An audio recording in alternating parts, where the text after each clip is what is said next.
असं म्हणतात, रोज खा 1 चमचा तीळ आणि आजार टाळा आणि भरपूर एनर्जी मिळवा. जानेवारी महिना आहे, संक्रांत जवळच आलेली आहे.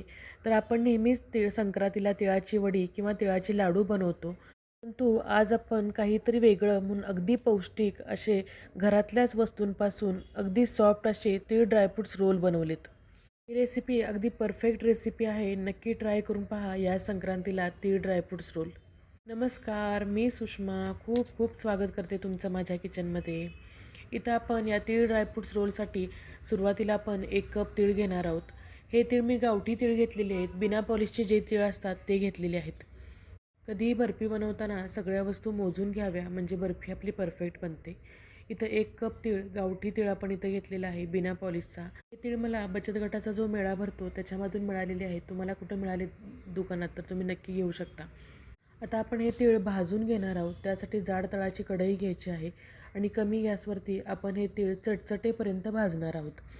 तिळाचा रंग आपण चेंज करणार नाही आहे. फक्त आपण ते तीळ चटचट म्हणजे कडक होईपर्यंत आपण हे तीळ भाजायचे आहेत. रंग बदलून द्यायचा नाही. सतत हलवत राहायचं आहे तीळ. तिळामध्ये भरपूर प्रमाणात कॅल्शियम असतं. त्यामुळे असं म्हणतात की 1 चमचा तीळ खाल्ल्यानं तुमची हाडं मजबूत होतात. छान भाजल्यानंतर आपण ताटामध्ये थंड करण्यासाठी काढून घेणार आहोत. तीळ पूर्ण थंड झाल्यानंतरच आपण वाटून घेणार आहोत. तीळ भाजून झाल्यानंतर आपण एकदा कढई परत मी पेपरनं पुसून घेतलेली आहे. कारण की बऱ्याच वेळा तिळाचे कण राहतात आणि हे तिळाचे कण परत करपतात. आता याच कढईमध्ये आपण घरात किसलेलं खोबरं आहे ते की आपण भाजून घेणार आहोत. इथं तुम्ही डेसिकेटेड कोकोनट जरी वापरलं तरी चालू शकतं. पण मी घरातल्या सगळ्या वस्तू वापरायच्या आहेत. यासाठी मी घरातलंच खोबरं आहे ते अर्धी वाटी आपण किसून घेतले आणि ते भाजून घेणार आहोत. कमी गॅसवर भाजायचं, म्हणजे त्याचाही रंग चेंज होणार नाही. फक्त आपण गरम करून घेणार आहोत की व्यवस्थित वाटलं जाईल या पद्धतीनं. खोबरं छान गरम करून घेतलेलं आहे, भाजलेलं नाही, फक्त गरम करून घेतलेलं आहे. आणि नंतर आपण ताटामध्ये काढून गार करून घेणार आहोत. ह्या वस्तू सगळ्या गार झाल्यानंतर आपण वाटणार आहोत, कारण याला तेल सुटतं. आता परत तीच कढई मी छान पुसून घेतलेली आहे आणि आता यामध्ये आपण गुळाचा पाक करणार आहोत. यासाठी आपण पाव कप एवढं पाणी घातलेलं आहे, म्हणजे छोटा कप असतो तेवढं पाणी घातलेलं आहे. आणि यामध्ये मी 300 ग्रॅम एवढा गूळ घालणार आहे. म्हणजे 200 ग्रॅम तीळ आणि 100 ग्रॅम आपला खोबरं आहे, तर त्याच प्रमाणात आपण गूळ घालणार आहोत. इथं मी 300 ग्रॅम गूळ घातलेला आहे. तुम्ही कमीही घालू शकता, परंतु 300 ग्रॅम हे एवढं प्रमाण परफेक्ट प्रमाण आहे. आपण गुळाचा पाक करणार नाही, फक्त गूळ मेल्ट करून घेणार आहोत. कमी गॅसवरती आपण गूळ वितळायला ठेवलेला आहे. आता तोपर्यंत आपण खोबरं आणि हे तीळ वाटून घेणार आहोत. छान थंड झाल्यानंतरच हे तीळ आणि खोबरं वाटायचं आहे. तीळ गरम असताना वाटली तर याला तेल सुटणार आहे. यासाठी आपण पूर्ण थंड करूनच मग वाटणार आहोत. या तिळातले साधारण 2-3 चमचे आपण तीळ काढून ठेवणार आहोत. गार्निशिंगसाठी या तिळाचा वापर करणार आहोत. आता सुरुवातीला आपण एक खोबरं हे वाटून घेणार आहोत मिक्सरमध्ये. तर फक्त खोबरं आपण फक्त फिरवून घ्यायचं आहे पल्स मोडवरती. खूप जास्त बारीकही करणार नाही, कारण की खूप जास्त बारीक केलं तर त्याला तेल सुटतं. पल्स मोडवरती पुढं मागं करून आपण हे खोबरं वाटून घेतलेलं आहे. तर त्याच भांड्यामध्ये आपण तीळही वाटून घेणार आहोत.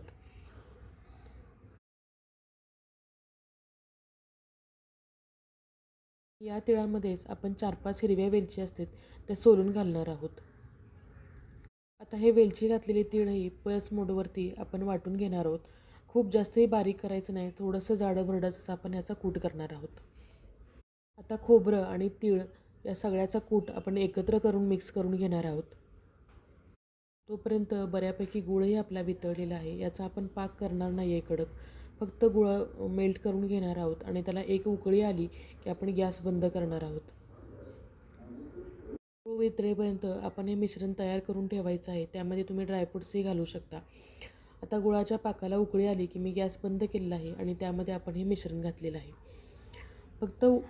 फक्त उकळी येऊन द्यायची आहे. गुळाचा पाक जर पुढं गेला तर तुमची वडी ही चिवट होऊ शकते किंवा कडक होऊ शकते.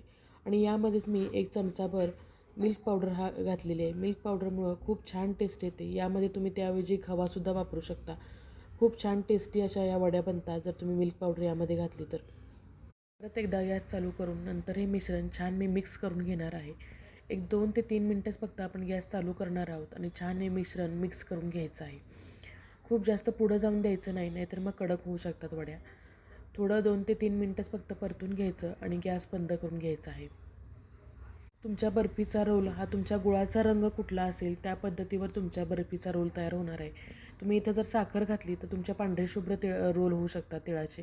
इथं आपण गूळ घातल्यामुळं याचा रोल आपला थोडासा ब्राउनिश रंग आलेला आहे. गुळाचा रंग हा हा मी सेंद्रिय गूळ वापरल्यामुळं याचा रंग जास्त चॉकलेटी रंग झालेला आहे. आता हे मिश्रण पूर्ण थंड करून घ्यायचं आहे. आता मी हे सगळं कढई भरून पसरत आहे की लवकर पसरलं तर ते थंड होईल.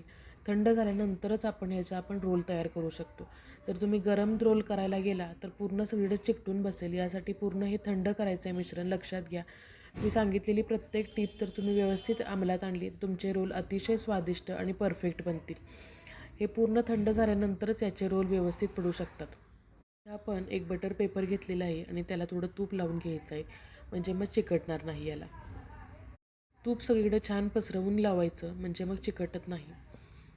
पण जेवढं मिश्रण तयार केलं आहे त्यातलं अर्धं मिश्रण आपण काढून घ्यायचं आहे आणि थोडंसं जसं आपण काजूचा रोल बनवताना जसा रोल मळून घेतो त्या पद्धतीने हाताने आपण हा रोल मळून घेणार आहोत. छान असा एक गोळा तयार करून घेणार आहोत आपण हाताने. परत मी दुसऱ्या एका बटर पेपरला छान तूप लावून घेतलेलं आहे आणि त्यावरती आपण जे काढून ठेवलेले तीळ होते ते पसरवून घेणार आहोत आणि तयार केलेला वडीच्या मिश्रणाचा गोळा आपण त्यावरती ठेवून लाटण्याला तूप लावून थोडंसं लाटून घेणार आहोत. तर तुम्ही गोल किंवा स्क्वेअर दुसऱ्या दोन्ही शेपमध्ये लाटू शकता. मी तर स्क्वेअर शेपमध्ये लाटून घेत आहे. इथं तुम्ही तिळाच्या ऐवजी ड्रायफ्रूट्सही खाली टाकले तरीही छान दिसू शकतं. मी इथं तीळ टाकलेले आहेत कारण आपण तीळ रोल करतो आहे. हा संक्रांतीसाठी बनवतो, यासाठी मी तीळ खाली टाकलेले आहेत. हा रोल लाटून घेतल्यानंतर परत एकदा मी आतल्या साईडनं आपण यावरती तीळ टाकलेले आहेत पांढरे आणि हा तीळ ड्रायफ्रूट्स रोल आहे. तर आपण ड्रायफ्रूट्स मी कट करून घेतलेले आहेत. मी बऱ्यापैकी फक्त इथं मी पिस्ताच घेतलेला आहे.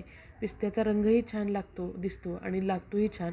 यासाठी मी भरपूर असे पिस्त्याचे काप आतून टाकलेले आहेत आणि आता हा आपण असा रोल करत जाणार आहोत. बटर पेपरला तूप लावल्यामुळं व्यवस्थित असा आपला रोल तयार होत जातो. फक्त एवढंच की थंड झाल्यानंतर तुम्ही हा रोल वळत जावा, म्हणजे व्यवस्थित रोल हा तयार होतो. एकदम परफेक्ट असे आपले हे तिळाचे रोल तयार झालेले आहेत. काहीतरी वेगळं म्हणून मी अशी तिळाची बर्फीच्या ऐवजी तिळाचे ड्रायफ्रूट्स रोल असे बनवलेले आहेत. नक्की ट्राय करून पहा. सोपी रेसिपी आहे आणि अतिशय चवीला तर खूपच सुंदर लागतात. हे रोल पूर्ण त्या पेपरमध्ये परत आपण रॅप करणार आहोत आणि फ्रीजमध्ये 2-3 तास तसेच ठेवणार आहोत. त्याच पद्धतीनं मी दुसऱ्या मिश्रणाचाही रोल तयार करून घेतलेला आहे. तोही रॅप करून आपण दोन्ही रोल 2-3 तास फ्रीजमध्ये सेट होण्यासाठी ठेवणार आहोत. आता हे दोन्ही रोल सेट होण्यासाठी 2-3 तास फ्रीजमध्ये ठेवायचे आहेत, नंतर कट करणार आहोत आपण. एक निवेदन करते, माझ्या चॅनलवरती नवीन असाल तर चॅनलला नक्की सबस्क्राईब करा आणि बेल आयकॉनला क्लिक करा, म्हणजेच असेच पारंपरिक आणि नाविन्यपूर्ण पदार्थ पाहता येतील. 2-3 तास झाल्यानंतर आपले हे रोल पूर्ण सेट झालेले आहेत. तर आता आपण हे कट करून घेऊया. अतिशय छान सेट झालेले आहेत, अगदी सॉफ्ट आहेत, एकदम व्यवस्थित कट होत आहेत, अजिबात तुटत नाही आहेत किंवा चिवट झालेले नाहीत. परफेक्ट असे आपले हे ड्रायफ्रूट्स रोल तयार झालेले आहेत. या रोलला खूप छान रंगही आलेला आहे आणि आतून ड्रायफ्रूट्सही छान दिसत आहेत. तर फ्रीजमधनं काढल्यानंतर एक 15-20 मिनटं बाहेर तसेच ठेवायचे आहेत आणि नंतर हे रोल कट करायचे आहेत. छान असे आपले तीळ ड्रायफ्रूट्स रोल तयार झालेले आहेत. तर या संक्रांतीला वेगळं काहीतरी म्हणून नेहमीच तिळाची बर्फी आणि लाडू बनवण्यापेक्षा असे तीळ ड्रायफ्रूट्स रोल नक्की ट्राय करून पहा. सगळ्या वस्तू घरातल्याच वापरलेल्या आहेत आणि अतिशय पौष्टिक रेसिपी आहे आणि झटपट रेसिपी आहे. पौष्टिक अशा तीळ ड्रायफ्रूट्स रोलची रेसिपी आवडल्यास नक्की लाईक, शेअर, सबस्क्राईब करा. परत भेटू अशाच एका नवीन रेसिपीसह. तोपर्यंत मस्त खा, स्वस्थ राहा. धन्यवाद.